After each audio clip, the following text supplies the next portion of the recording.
Well, we have a little time we're supposed to make up from the last presentation, and we'll do the very best we can. So let me start by saying if you're here to get into an IEP meeting and create chaos, that presentation is 3 doors down that way. We're going to do something a little bit different. And what I want to do is give a subtitle to our topic, and I want to talk about, when we will, about the subtle art of collaboration and full team participation. And this is going to sound familiar to some and unfamiliar to others. I actually got people in here who read the book so they can tell me, you made a mistake. That's not what the book said. But it's different than most IEP meetings, and that's our focus today. I'm Vaughn Lauer. And I'm Mary Lauer. And we live together legally. Okay, let me start with, when I look at Facebook, I see a lot of groups that I happen to belong to, some I elected to, some I was requested to, but I see people who are frustrated and then angry, and then frustrated and angry again. And they'll go from Facebook to Facebook looking for the answer, but they're looking for the answer that they want, not the ones that are posted. And there's some excellent answers posted, but they're not happy. And it's not just parents and it's just educators, it's everybody. So they'll ask for help, but they're looking for a specific answer. That's not who you are. You're a different kind of people. You're saying, I'm willing to look at something different. Go ahead and challenge my thinking. And if I can make sense of this, I'd like to give it a shot. And for that, we're grateful that you're here. I'm going to have to read these because I'm old and I don't have the memory that maybe I never had. I don't remember anymore. I never had it. Okay. But I want to start with it's what we do that helps guide our children or our students through school and life. And it's what we do that does or does not support our children with the problems, and sometimes ours. It's what we do that does or doesn't support the learning of resiliency. And it's what we do that models anger or frustration or cooperation with them and their environments, home and school. And quite frankly, bottom line, it's what we do that makes a difference. And I think that one registers hard here. I'm going to ask you the same question I ask every time I do a presentation or a workshop, live or online. And I ask, do you believe IEPs are to be negotiated? Don't answer. It's a trick question. But there are groups out there, there are organizations that say, you need to go in and you need to negotiate. What I say then, if you're willing to negotiate, which of your child's needs and services are you willing to ignore or give up? I have yet to have a parent say, no, I'm not willing to give up anything. But by definition, negotiation means exactly that. I'm out here, I'm going to shoot for this, but I'll settle for this. You know, if my child has a need, then I want the services that are going to meet that need. So I'm not willing to give up anything, and you shouldn't be. And we're not talking about negotiations. So if you're wondering if your IEP meetings are collaborative, we've got a couple look-fors for you. So I'm not going to read these because there are far too many, but just go ahead and mentally check off which of these kind of sound like your IEP meetings.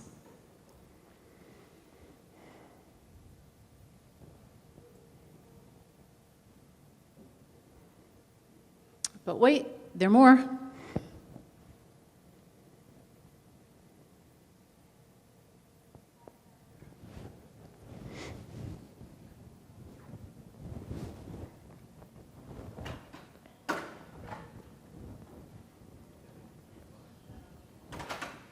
If you checked off all of those, that's great, and we're really happy for you. If you checked off not so many, that's okay. Stay with us. We're going to help you get there. So think for a minute about a GPS system, which you may have been wishing you had when you were trying to find this room. When you get in your car for the first time and you're using your brand new GPS system, you get in there and you think, where am I going to go? I'm going to make this really easy. You're going to come and see us. I'm going to invite you to dinner. We live by DC. And I'm a good cook because I just won the Top Chef Bake Off at my high school, so I get to put my Picture on the refrigerator in the workroom with a little paper crayon. I know, I fought hard for that picture on the refrigerator. So you're coming to ARC House, so you get in your car and you say, GPS system, take me to Marion Vaughn's. Nothing. You're like, GPS system, I want to go to Marion Vaughn's. Crickets. You're like, right, you need to know where you are. So you punch in your home address, and then you're like, okay, now take me to Marion Vaughn's. Nothing. You need to know their address too. So the GPS system says, where would you like to go? Marion Vaughn's, here's their address. So then the GPS system says, would you like to know how to get there? As a matter of fact, I would. That's why I am using it. Do you want to know what roads to look for? Would you like some advance notice for when to turn left or when to turn right? Yeah, that advance notice is really helpful. Yes, I would like that. Would you like to know how long it's going to take you to get there? How far away you are? How close? How long it's going to take you? Maybe what time you're going to get there? Absolutely, because I might need to know if I need to stop for gas. One last question. Do you want to know when you've actually gotten to Marion Vaughn's? Yes, I do, because I'm kind of hungry. And then finally the GPS system is going to say, you have arrived. So we've taken that concept of the GPS system and we've applied it to the structured collaborative IEP process. Now this process is 6 questions, only 6, and they go like this. What do we know?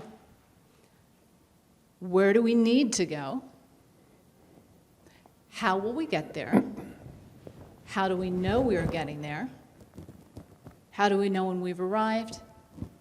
And finally, where do we go from here? And these should sound a little bit familiar like the GPS system.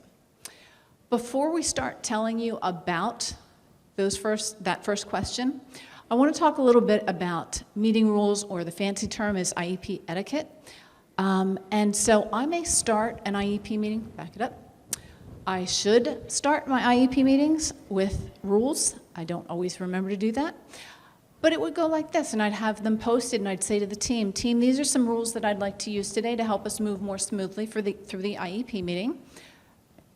Does everybody agree with these? Are there any that you would like to add or change? And one by one, I'd say, Steve, the science teacher, are there any rules that you would like to add or change? Mom, Dad, and one by one, I'm going to go around and ask everyone in that IEP meeting if we are all in agreement to these rules. And once we've reached that agreement, I can say to the team, great, let's move on. Of all of these rules, the most important one is the last one. Because if you've ever been in an IEP meeting and somehow it has gone off on a tangent and it's been really hard to get back again, that's why this is the most important. And that's when I remember that I forgot to set the rules up because the meeting's gone off track and I can not get it back, or whoever's running the meeting can't get it back either. The subtleness is that people aren't aware that collaboration has begun, and that's pretty much how we carry it out. We're constantly asking questions instead of making statements. And let me try to bring it back to where we are. Our first question is very much the one that Mary talked about in the GPS system. I don't know where I am, I don't know how to get to where I'm going. And so I say, what do I know about the child? And I'm going to say the child rather than give a name. And I'm also going to say, if I don't know, then I'm going to assess. What I'm trying to do is and I will ask every single person in that meeting, what do you know about communications? Maybe that's a topic. I'm going to be very general right now. So I'm going to ask every single teacher, and I don't know if you've been at those meetings where the law says you have to have a general education teacher, and so they pull in the PE teacher. Well, I've been there. I've seen them. And the PE teacher goes, oh man, when do I nod my head yes or no? That's not what we want. That's not collaboration. But I can say to the PE teacher, when you ask a 2-part question of this child, how does she respond? He can answer those questions. I'm getting information about communication. So I have involved him, and I'm going to involve him. Now people are catching on saying, wow, I can't sit here quietly. I'm going to be asked, oh, wait a minute. I have valuable information. I'm glad you're asking me. It takes care of those meetings where it's you, the parent, and the administrator and 7 other people who just sit there. That's not collaboration either, and that's not what we're after. So again, I'm going to say to you and to you, what do you see? Collectively, I'm getting information. In terms of assessments, we're familiar with norm tests, and we're going to talk a little bit, I better stay here. We're going to talk a little bit more about that, but that's one way of getting data, and that's from the 25, 30 page school evaluation or a private evaluation or an IEE, but it's fraught with pages of words and numbers. Another is an informal test, and they're just as valuable. It's where the teacher says, okay, I want you to read this passage of 250 words, and then I'm going to blah, blah, blah. That's important too. It doesn't have to be standardized testing. 2 more to go. I can get information from teacher observations. Tell me what you've seen. How often have you seen this behavior? Where does it occur? Where doesn't it occur? That's really valuable information. And tell me everything else you have seen. And hopefully the teacher has collected this information over time. Same thing for parents, because I'm going to ask the parent, tell me what you see in terms of communication. When you ask a 2-step, go to your room, go to the trash can, throw in whatever it might be. How does that work out? Now, I might not be asking the parents, did you record all of that? But if you did, it's even more helpful. But I am going to ask the parent, because he's not sitting there with a whisk asking. It just doesn't happen. But the information is valuable. So when we talk about norm tests, I'm sure you've seen the bell curve and standardized tests that come in a variety of ways, like percentile rank, scaled scores, standard scores, T-scores. And you might have sat there for the first time, or maybe the 3rd time, and go, I don't know what these mean. You're not the only one in that group that doesn't know what they mean, but we're going to ask questions until we understand. That's the subtle part. And we're explaining to everybody by asking those questions, I'm sincerely interested in understanding this. Maybe you've done this. Maybe you've put a bell curve. Maybe the psychologist has pulled out a paper napkin and done it, and by the time she gets all the data points on, you don't know what any of them mean. By the way, those are the data points from a real test. But what does it mean? I don't know. There are ways to make it make sense, and if there's time, no, we're going to make time. I'm owed at least a minute to explain a little bit more about this. But what I'm trying to do is get everybody with a common understanding and say, yes, we agree, this is a need. That's the important thing, just like the GPS, okay? And if for the fancy folks, it's the present levels of academic achievement and functional performances, or present levels of performance, or PLOPs or PLEPs, however it's called. So it fits to the IEP very well. But we're looking at it far differently than we are.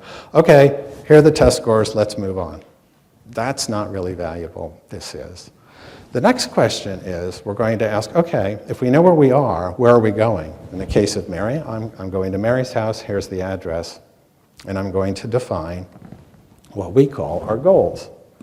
And I'm going to define them in terms of a behavior in some measurable format. Ring a bell? It does. But if it doesn't match what we agreed to as needs with those present levels of performance, we've already lost the concept of the IEP.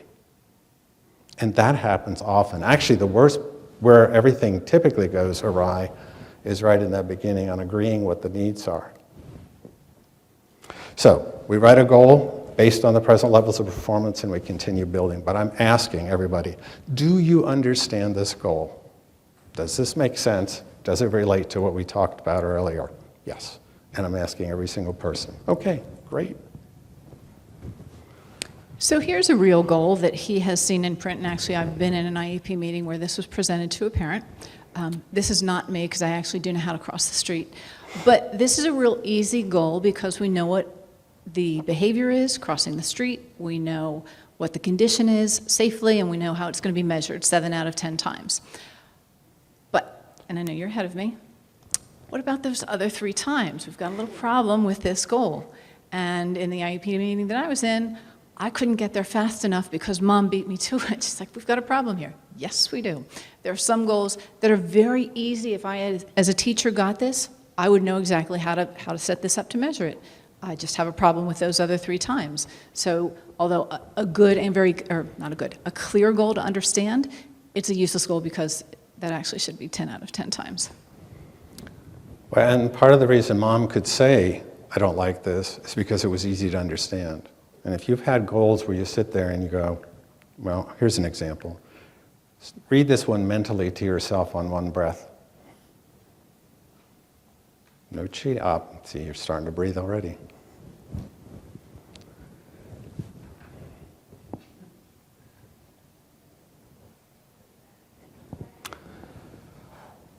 Yeah, you can't do it.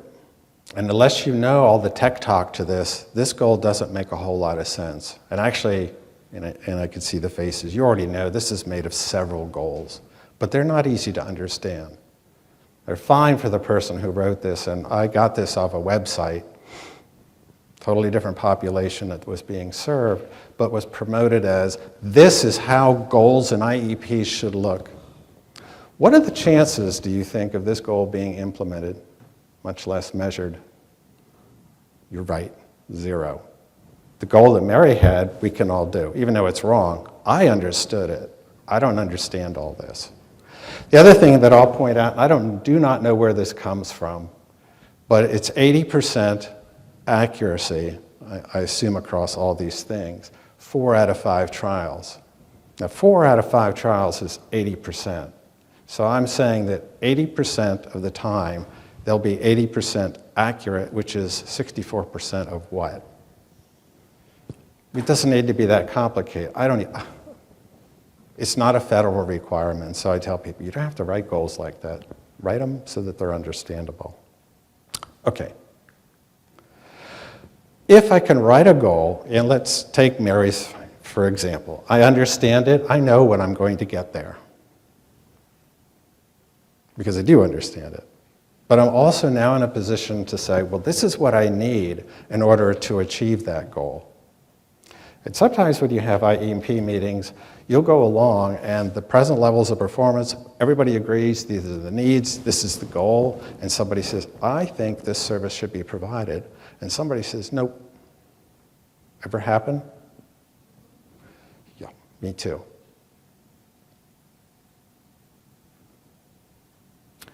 But you're in a position to say, well, let's just stop for a moment. We agreed that crossing the street was important. We know that he's able to do it apparently safely 3 times out of 10, whatever it might be. And we have a goal to achieve 100%, 10 out of 10 times, every time he crosses the street safely. But you're saying we can't go practice on a real street, that we have to practice on a cardboard street, cardboard stop. I'm not sure that would work.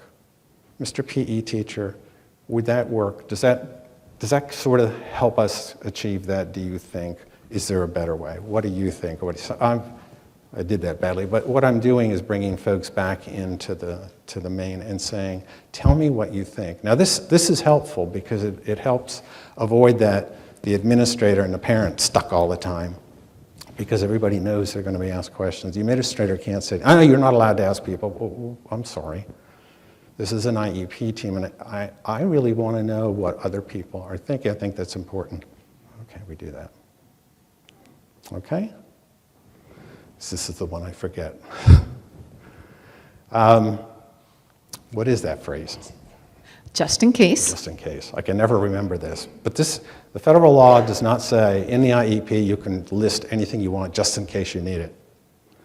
I don't know about you, but I've been in IEP meetings where accommodation pages are literally pages long, and it's just in case I need it. Let's put it in here. And in the book, there's a story about the father who says, Vaughn, and I interviewed everybody and got some real insight. But I'm talking to this father, and he said, you know, Vaughn, I made the biggest mistake of my life. I thought my kid should have every single accommodation that was available. I looked up AT, I went to websites, what should I get if my child has this problem? And I got every one of those things. And I got every service, every little related service I could get. Then I realized what I had just done to my son. He said, not only that, I realized what I did to the teachers. My son was stuck with having to get this accommodation that he didn't need. He was stuck with this assistive technology that he didn't want. And the teachers couldn't implement all of it because they couldn't remember the list of 15 or 20 accommodations. So one of the points that was on the list is you will not put in services you don't need, and you will put in services that you do need if you're basing it on the goal, which is based on the present levels of performance. Is that me? Probably. Oops. Okay. Then, like the GPS, hey, we're getting close, 10 miles to go, 3 miles to go, 1 mile to go. And that's what we ask in the IEP. And you build this into the IEP. And you say, I'm going to get measures of progress. Typically, it's every time a report card comes home. But I want it to look like something I understand. I went home one night and said to Mary, you know what? I have never seen an IEP that said a kid should get A's or B's as a progress report. Yes? I have. I work in a very large county on the East Coast, and I would say up to about 5 to 7 years ago, this is how goals were being reported, as measured by, B's on the report card.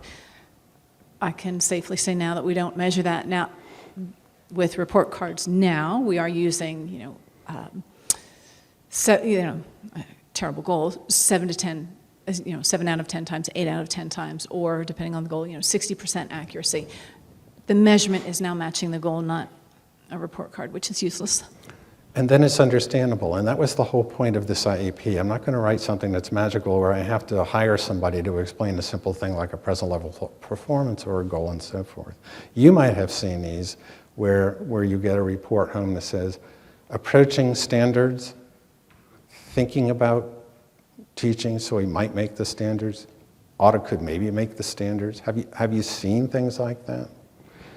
And if you ask the school and you say, I don't want that because that's, first of all, it's not measurable. I don't know what a standard is for crossing the street. Well, it's the same thing for a lot of academics that just don't make any sense. I lost my train of thought. Thank you for your patience. Where the heck was I? It's the progress reports, making sure that they make sense to the goal. Oh, yes. And you might get an answer from staff that says, thank you. You know what, we have a computerized IEP system and that's the way it is. And I tell folks often, we have paper and pencil and you can write it down. It's okay to ask for that. You can work outside that computerized IEP system. I saw the computerized IEP system come into effect decades ago. And the thing I saw was all IEPs started to look the same. Or they go to a list of a data bank and everybody at the IEP meeting, let's put that one in, let's put that one in, let's put that one. But the match was gone. And so the IEP became really, really questionable. So in the process, there is an opportunity to say, I want it to look like this and make it match the goal, even if it's wrong, 6 out of 10, 7 out of 10, and so forth. So like the GPS, how do we know we've arrived? If I've written a goal that's understandable and I make 10 of 10, then I'm happy. If I don't get 10 out of 10, but I see that I'm 8 out of 10, 9 out of 10, and I'm getting close, that's okay too, because it's information. And this is going to come in very, very handy soon. One of the things we said in the 6 questions, how do I keep what I have, and where do I go from here? I don't know if you've experienced it, but I've been at IEP meetings, and I've been in thousands of them, and I'm not taking responsibility for every one of them. I've been there. You've seen thousands as well. You have an IEP, and you're going along, and you're working crossing the street, and the next thing you're driving a car. It's like, wait, what happened here? There is no match. But if you're sending home progress reports that make total sense, that everybody can understand, that you can then say to the teacher, okay, I know where she was at the beginning of the year and I see the progress report, where is she now? I can write an IEP based on where she is now. And I've just answered question number 1, where are we, what do we know? Now there's logic in having an IEP, and there's one that's understandable. And I can say, okay, if this is where I am, here are the present levels of performance, I haven't lost anything up to this point, I'm going to write an IEP that continues with where I am. That's the idea behind an IEP that often gets lost. Are you with me on that? You've experienced it. And we get lost in the computerized IEP and we get lost in the federal regulations. But boy, this really does, one of the points was, saves time. Meetings do become shorter. And even if you have a new team, which often happens, especially if you're leaving elementary to middle school, you're in a position to show them where she was, the progress reports, easy to understand, and they're caught up and say, okay, really cool. Yeah, I think we should continue with this communication thing, even if I don't understand it because I'm not a speech pathologist. It doesn't get much better than that. Okay, how about a couple scenarios from the book to help make this make sense? And this one goes like this. It's assistive technology, and this could be applicable to anybody and everybody, but in this particular case, the parents had a son who was 16 or 17, I don't recall. He had difficulties communicating, and he had behavioral problems.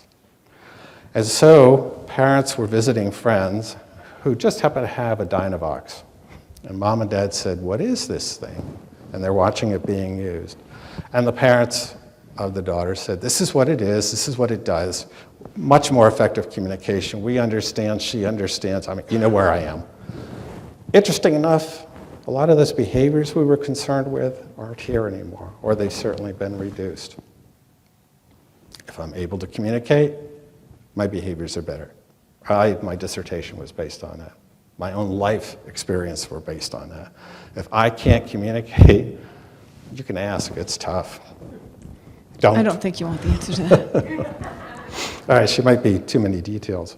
So the parents said, this is great. This is exactly what we need. She has the same problems as our son. They go to school and they say, we want a Dynavox. We want that used here.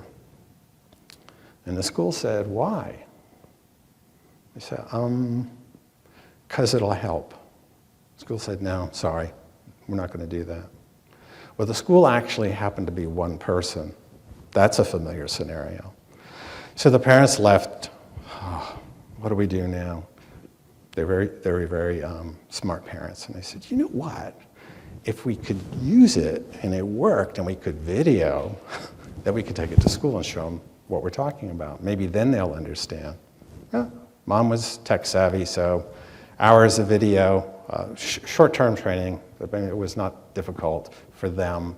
It worked very well. A couple of minutes of video, called an IEP meeting. They started playing the video, they're looking, the teachers are going like this, and they go, oh, now we got it. One person says, I'm sorry, we have our own way of evaluating for assistive technology. That's going to take about 8 weeks. Parents are thinking, school ends in 6. What?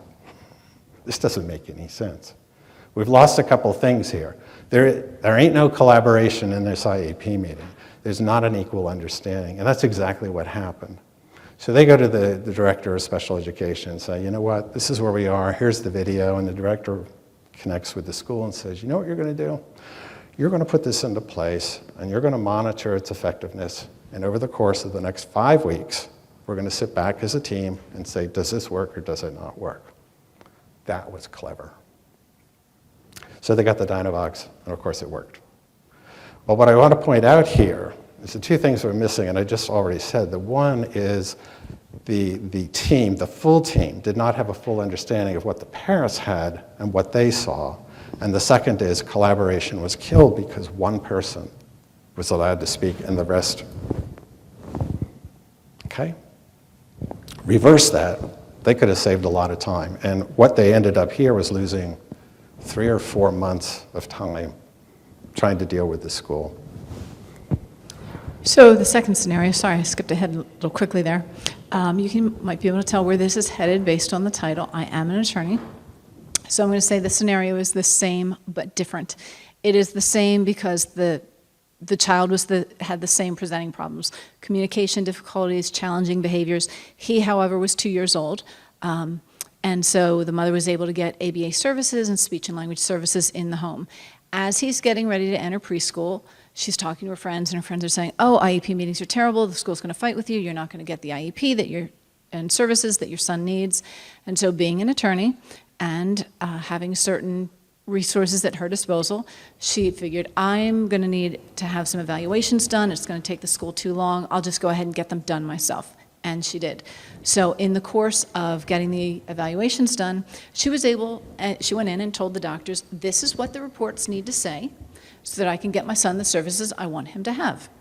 And armed with these evaluations, she went to the school for the IEP meeting, said, here are the evaluations, here are the services I want my son to have, and by the way, I'm an attorney, and this is what I would like, and the school said, okay.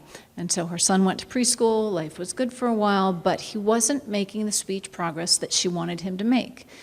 So she thought, I need to get another speech evaluation, and having the resources she had, she did. Went back to school with this new evaluation, and the evaluation said, this is the program. You need to implement this program, and speech will be wonderful. So the school said, okay, and they implemented that program. Life was good for a while, and he still wasn't, in mom's mind, still not making the progress that she wanted him to make. So she said, this speech pathologist obviously doesn't know what she is doing, so I'm going to need to look for a new school. And she did. She did her research, found another school that had 9 speech pathologists. She went back to the IEP team and said, this isn't working. My son isn't making the progress that he needs to. I'm going to move him to another school. And the school said, okay. So she went to another school, and things actually went downhill from there. He regressed behaviorally and speech-wise, and she was like, wow, kind of made a mistake here. What do I do? And her friend said, go to this person. We'll do a great and very thorough speech and language evaluation. So she looked it up, and it was just astronomical, cost so much money. She went back to her husband, and she said, this is what my friends are saying we should do for an evaluation, but it's just so expensive, we can't afford it. And her husband said, what if this is the one evaluation that's going to tell us what we need to know, what our son needs? So they made some hard decisions. They sold some personal items. They said, these are things, we can replace things. They got the evaluation. And the evaluation came back and said, for your son to get the program and the services that he needs to return to the school where he was. And so for all of mom's knowledge and being an attorney, she made some of the wrong decisions for her son, and same but different, wasted a lot of time in getting these services that were where he should have been and actually was in the first place. Again, we had one person in that IEP meeting making the decisions, and that was the mom. And again, the other similarity is from the very beginning, the IEP team didn't agree to what the child's needs were. And so as progress was being made, mom wasn't seeing progress because nobody had agreed on the needs in the very beginning.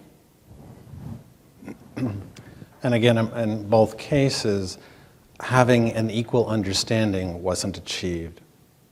And I can't stress that enough.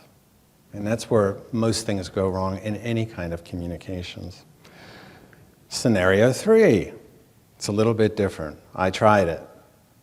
So when the book got published, people would send in comments. 2, which really surprised me, sent in emails to say, hey, I read the book, great book, but I want you to know something. What? I tried it at work, and it worked there too. And I know you might have been thinking earlier on, Mary said, only 6 questions and you can do this? You can. And this was the proof. And I was just like, well, how cool is that? So these people independently had work teams, and they took the process of starting with, the very first question, what do we know, what don't we know? They laid out the goal and so on and so forth. And I'm saying, well, what about the IEP? Oh, yeah, that worked just fine, but I want to tell you about this. They were so excited that they could use it elsewhere. Well, they got me enthused too. But they said, we came to meetings, there was less consternation. Nobody was vying to be in charge. We all knew what we were doing. Meetings were shorter. They were happier. And every meeting started with what we had accomplished before, and we were able to stay on task. Well, it doesn't get much better than that.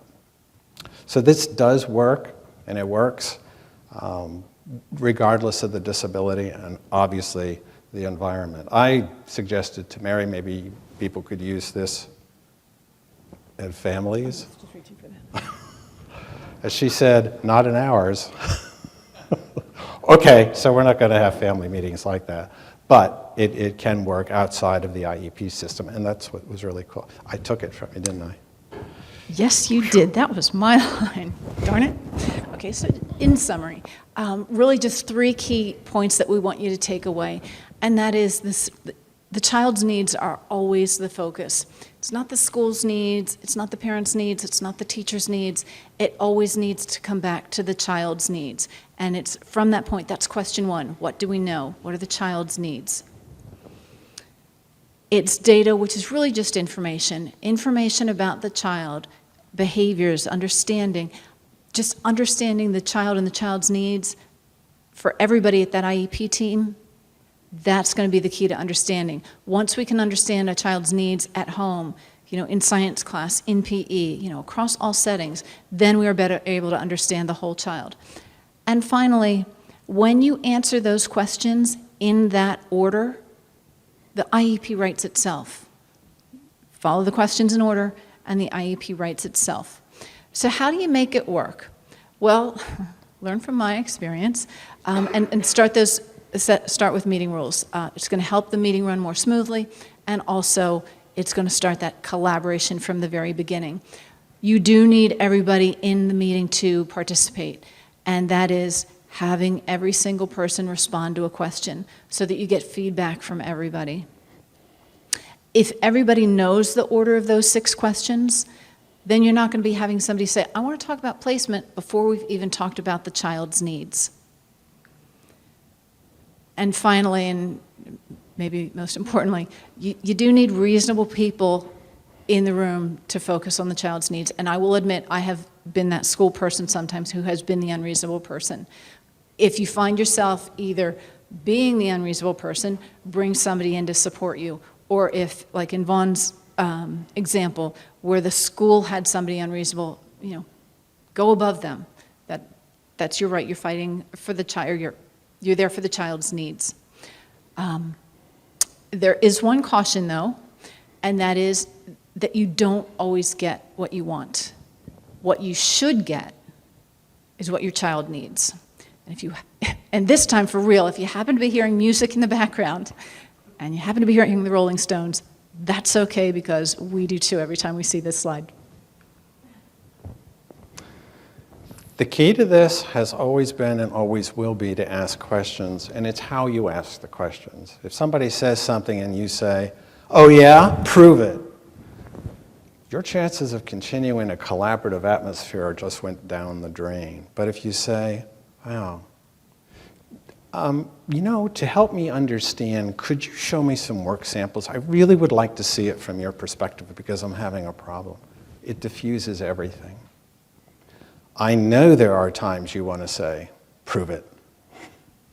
There were some things I wanted to say waiting to get on the stage, and you go, and I was thinking, how would you make this collaborative? I don't think you can, not in the situation, but there's got to be a way. I chose not to say anything, which was probably the better decision, and that's good advice to you too. The point is, ask questions, ask them with sincerity. And when you do, listen to the answer, and don't say anything. Don't give them the answer for you. Oh, so that didn't work. What, because maybe he didn't feel well? Oh, yeah, he didn't feel well, and that's why. Don't do that. You asked the question because you wanted to know. Give them time to give you the answer. Vaughn talked earlier, and he said these scenarios come from the book, which we didn't actually introduce. So the book that Vaughn wrote is When the School Says No, How to Get the Yes, and it is a good book. I actually have read it. But it is not a book that's designed to beat up schools. It starts with those 6 questions and breaks them down, and then takes a variety of scenarios and looks at the 13 different scenarios, applying those questions to both sides as much as we know about the sides. So this was published 5 years ago, and when Vaughn first started writing it, he found an amazing editor to work with who, actually taught both of us a lot about editing and also about working with children with autism. And the really cool thing is we met her about an hour and a half ago for the very first time, and Stephanie, if you do want to raise your hand and be recognized, we'd really like that. Thank you.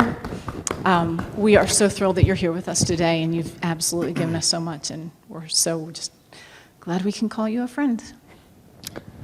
Yeah, Mary needed to say that. I get a little choked up when I think about it, and I did today. So absolutely amazing, great timing. Who knew? Who knew I'd find Oh, somebody? one more thing. We actually brought a copy of the book to give away, and it's sitting here so that I would remember it. And we decided before we came here it was going to go to the person in the third row on our far left, which would be your far right, which would be you. So after the presentation, Vaughn's got a book that he can autograph for you. For free. Now it's your turn. Okay. That's what you get for having to listen to all that music. It worked out for you. Okay, if you remember, I'm going to take just some time because I actually have a few more minutes. That bell curve with all those data points on it, and if I even put all the text for every one of those things, you go, I don't know what that means. We, after writing the book, said, the hardest part is still getting that first question answered. What do we know? Especially when we look at data reports or evaluations, psychoeducational assessments. They're, 25, 30 some pages long with 50, 60, and sometimes 80 test scores. And we're going like this. We're making marks, we're putting tabs, little pieces of paper, and it's like, forget it. Oh, then we'll say, let's put it in Excel. How many of you have tried that? Putting data points in the Excel program. I see heads are nodding. That didn't work either. It took forever. And you've seen, again, the psychologist who pulls out the paper napkin and does this, and eventually that doesn't work. So what we said is, why not have a program that would do this automatically for us? I'm going to go through this really, really quickly. But our program allows you to key in the test scores for the particular test. It will immediately plot them on the bell curve. You can put the names of them as well. What you see right here immediately, even if you don't know what those data points are, as you see, there's a huge range of skills. And that's not unusual. We have strengths and we have needs. But this visually shows it, and you go, I knew there were strengths, and I knew there were relative strengths. And I want you to focus in this area. And I'm going to draw a circle around it. If I add another test to it, by the way, this is a cognitive test. It's the WISC. It's probably familiar to you. But it's not the end-all, be-all. It's just one test. If I add, I think it's the GORT that's next, I see some more data points in that same area. And I'm going to tell you that the data points have slightly different names, but are talking about the same issues, processing and cognitive issues. In fact, in this case, they're talking about processing speed and memory. And now you've got two tests that are saying, I think this child's having some problems in these areas. And you're going, I knew this. I add another test, and I get the same thing. Now, this is a C-top, which is very specific to processing. And I'm going, you know what? This is really fascinating. And then I add something that most of us understand, and that's achievement. It says you have a problem decoding and reading comprehension. And you knew that, but now you know why. Or at least it appears this way. This does not take the place of a team meeting, but it does show you as these scores cluster. I know there's a reading problem, and I suspect it's due to memory and processing speed, which enables you to delve even deeper and start to begin to understand better what those assessments mean. So if she knows how to work it better than I. That's the brief, but if you go to our website, you'll see a video that shows you how to use this, and there's some other things in there that I think you'll find of interest. I know time's short. I know most of you are hungry. You might be thirsty. I'm not going to judge what you drink, but it is late, and we'll let you go. But if you want, stick around and ask them questions, great. If you say, I need to head out, I'm a little tired, send us an email. We will answer it, all your questions, promise. We thank you very much for coming for the first day of the conference, and hope you enjoy the rest of your evening and the rest of the conference. Thank you very much. Thank you.